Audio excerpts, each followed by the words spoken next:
So you all have big, beautiful dreams for your life. And no doubt you've come to understand that resilience, the ability to persevere, to bounce back in the face of adversity, is a quality that will take you far. Well, I too am a huge advocate of resilience. But an essay by Ralph Waldo Emerson has got me thinking. Is resilience big enough for those times when you want to do more than just bounce back, but when you actually need to bounce forward, when you actually need to break barriers? Now, Emerson said, when you have chosen your path, abide by it, and do not weakly try to reconcile yourself to the world. The extraordinary, the heroic cannot be common, and nor the common heroic.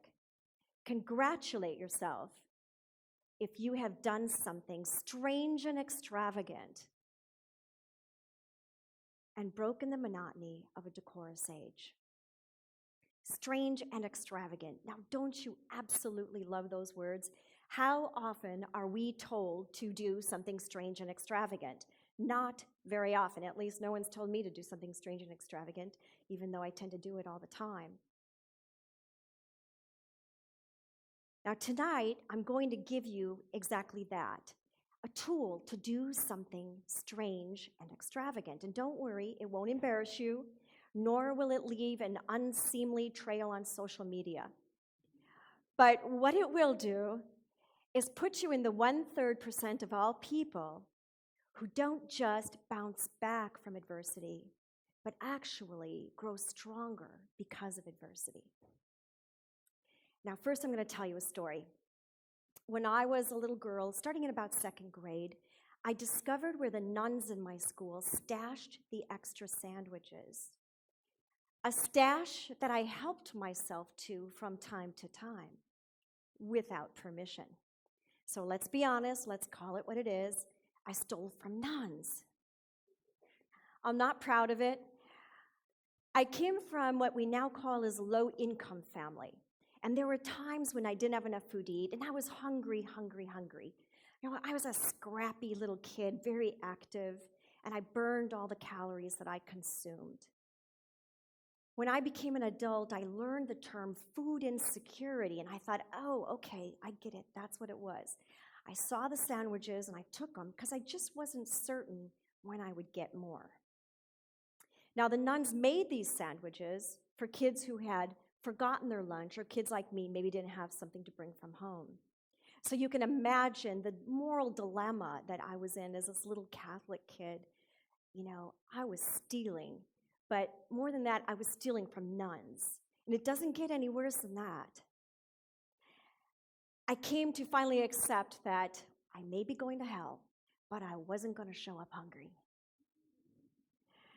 Now, every day at about noon, the teachers would say, free lunchers, line up. And me and a bunch of other kids, we'd get in line, and I'd take a sandwich from a tray, and I'd get a carton of white milk. And I thought, free lunch, this is great, this is awesome. That was before I heard there was no such thing as a free lunch. Because I would notice that other kids who weren't free lunchers, they got to have chocolate milk. And when I asked for chocolate milk, I was told, no, you're a free luncher, you don't get chocolate milk. And it was the first time I had an inkling that maybe my world wasn't as big as other people's. Maybe I didn't have as many options. Now, around that same time, my mom would come home with bags of clothes from the church. These were donated clothes. And I loved getting these bags. I didn't know any better. I went through them, and I always found something to wear. And I would assemble these elaborate outfits that I wore to school the next day. And you can see I was quite the fashion plate. Now, one day a girl at school pointed at me and told everyone I was wearing her old clothes. And I was really mortified, a little ashamed. In 6th grade, I started babysitting. In 8th grade, I got my first job at a Chicken Unlimited. That's what it was called, Chicken Unlimited. In high school, I worked at a bakery and jobs at the mall. I always had more than one job. And I remember going shopping with my friend Cindy for the first time, and she showed me how to find your size on clothes. Because you know, I'd been wearing the clothes from the donated bag, and I actually didn't know my official size. Now, here's one thing I know for sure. Adversity is neither rare nor unusual. No one here, not me, not you, not a single person in this world, will escape this life without suffering of one form or another, and nor would you want to, crazy as that sound. Because if you did, it would deprive you of really the full experience of life. But what I also know is that resilience is beautifully ordinary. All of us possess these incredible adaptive systems for restoring ourselves in the aftermath of loss, of change, of suffering. Resilience is the default mode. And given the right conditions, even if it takes a little time, like when you have a broken arm or a broken heart, you will bounce back. The sun will shine again. And when I was a little kid, resilience was my bag. You know, I was great at pulling myself up by the bootstraps. And I was great at navigating toward resources that would help restore me to get through another day, even if those resources were pilfered sandwiches from the nuns. Thank you, nuns. Because, you see, like you, I had big dreams for my life.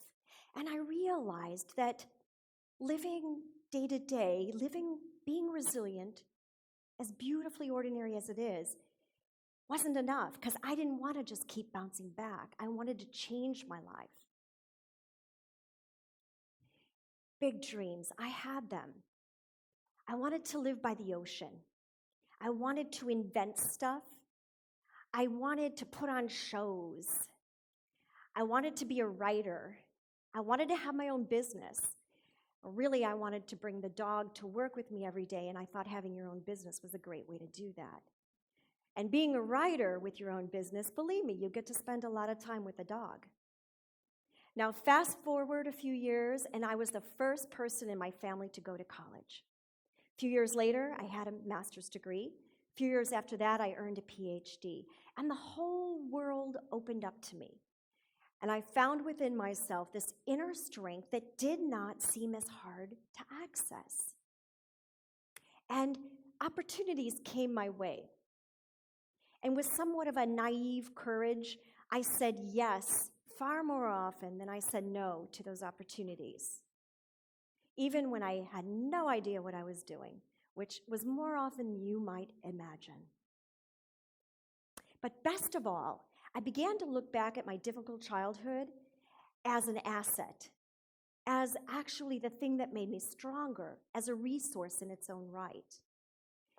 So in 2006, when I was doing my doctoral research, I decided to investigate the nature of wisdom and its relationship to loss. Now, why wisdom and loss, you ask? Well, the two seem inextricably connected.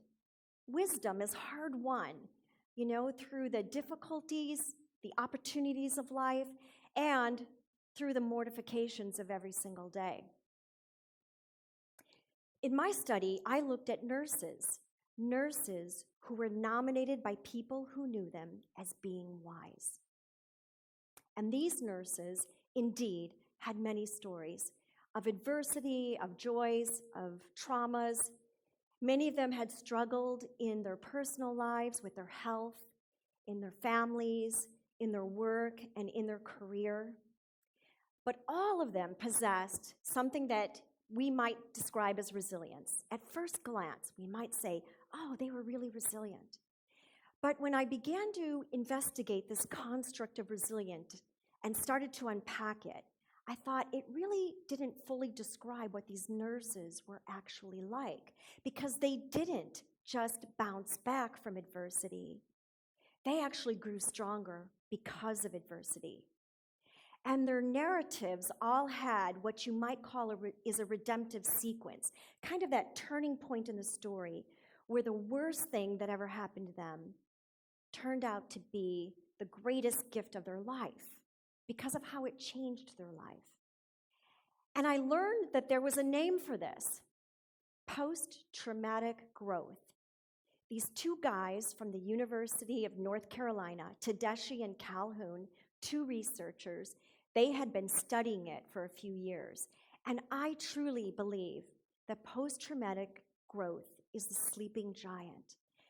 Imagine, instead of putting all your effort into trying to be much more resilient than you are right now, what if you'd approached it from a different angle and instead precipitated the qualities of post-traumatic growth in your life? Now, here's what those qualities are. There's 5 of them. 1, increased inner strength.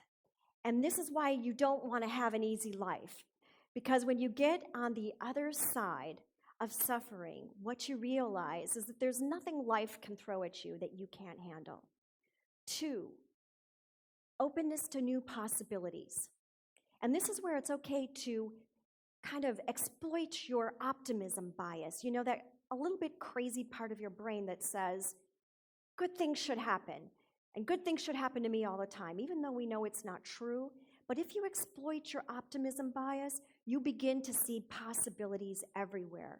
And the same appalling data that cause other people to throw up their hands and say, nothing can be done with this, causes you to say, oh, we can do something, and we must do something, and I want to be a part of it. Number 3, an enhanced appreciation for life.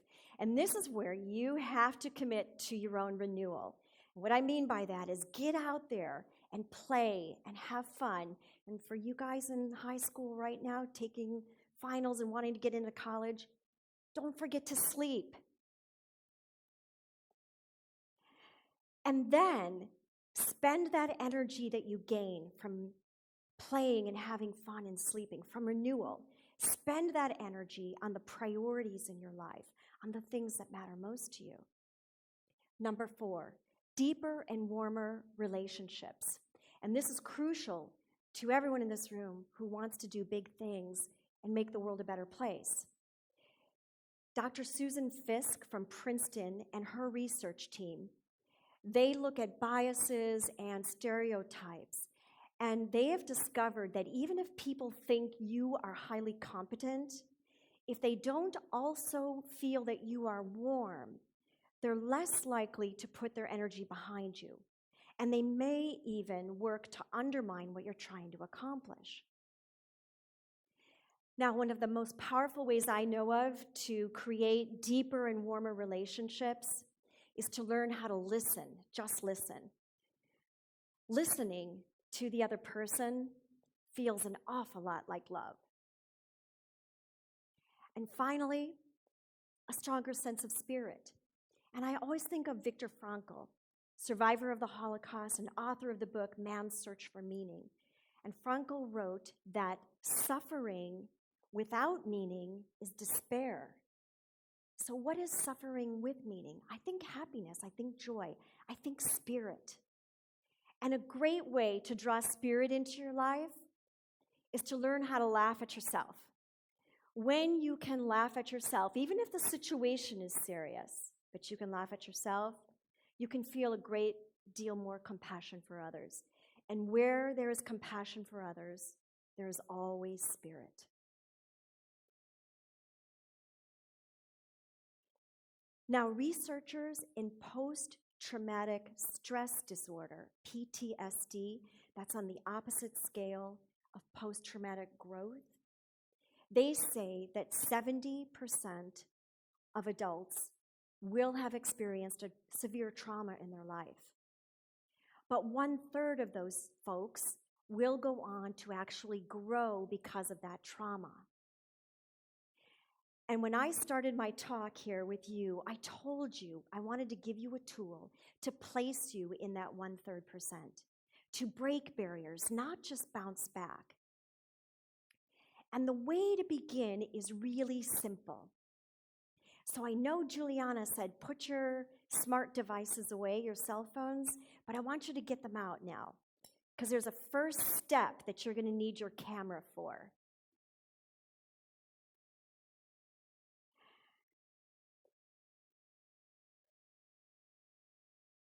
And when your camera is up and ready to go, I want you to take a photograph of the screen behind me now, because the tool I'm giving you is remarkably simple. It's 5 powerful questions.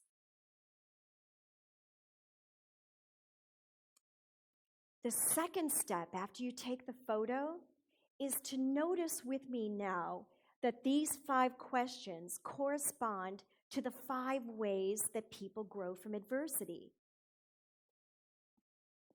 What have you learned about yourself that really astonishes you? What's become possible for you since the last time I saw you?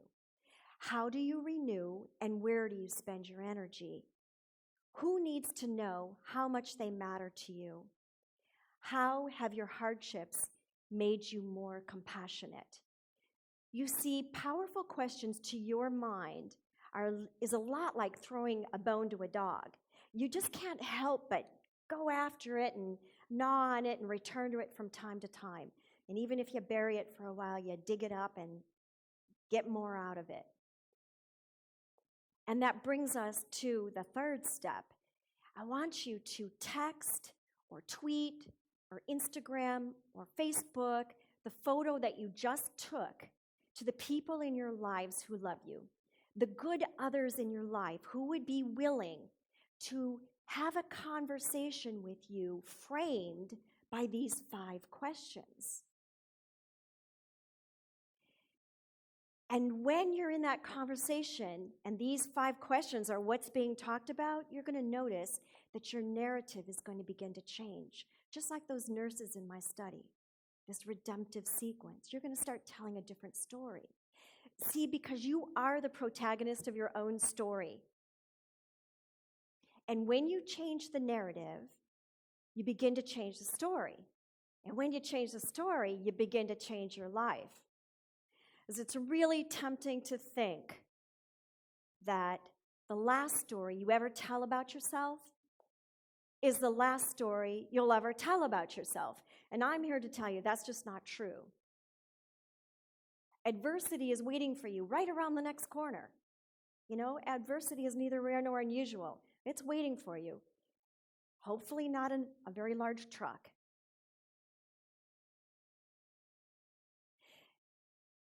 When you want to do big things in your life, here's the downside. There's a chance that you'll actually have more adversity. When you don't live a small life, when you play it big, bigger things can happen to you too. But don't worry, you're going to be okay. Now, we started with Emerson, and we're going to leave with Emerson. Finish each day and be done with it. You have done what you could. Some blunders and absurdities have crept in. Forget them as soon as you can. Tomorrow is a new day. Begin it well and serenely, and with too high a spirit to be encumbered with your own nonsense. Thank you.